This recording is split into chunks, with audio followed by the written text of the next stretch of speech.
अबे साले সিআইডি চলে এসেছে, সিআইডি। আমরা স্যারিটটা আইছি। সিআইডি কি হয়েছে এখানে? হ্যাঁ, এখানে এখানে হচ্ছে মার্ডার হয়েছে, সিআইডি অফিসার এখানে মার্ডার হয়েছে। এখন আপনাদের বের করতে হবে যে এখানে মার্ডার আসলে কে, ক্রিমিনাল কে। ঠিক আছে, এখনই বের করে দিচ্ছি আসলে চোরটা কে তোমাদের মধ্যে। আচ্ছা, আমি প্রথমে মরার মুখটা দেখতে চাই। এখানে মরা কই? ওই তো মরা। আচ্ছা, তাহলে এইটা হচ্ছে সেই মরা। ঠিক আছে।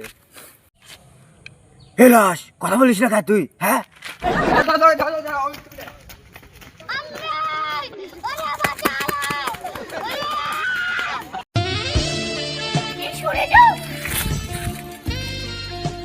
বল আগে দৌড়ছিস কেন তুই? আমি খুন করিনি, কিন্তু যে যে খুন করেছে তাকে আমি দেখেছি। वाह क्या सीन है वाह क्या सीन है আচ্ছা, তার মানে এটাই সেই খুনি।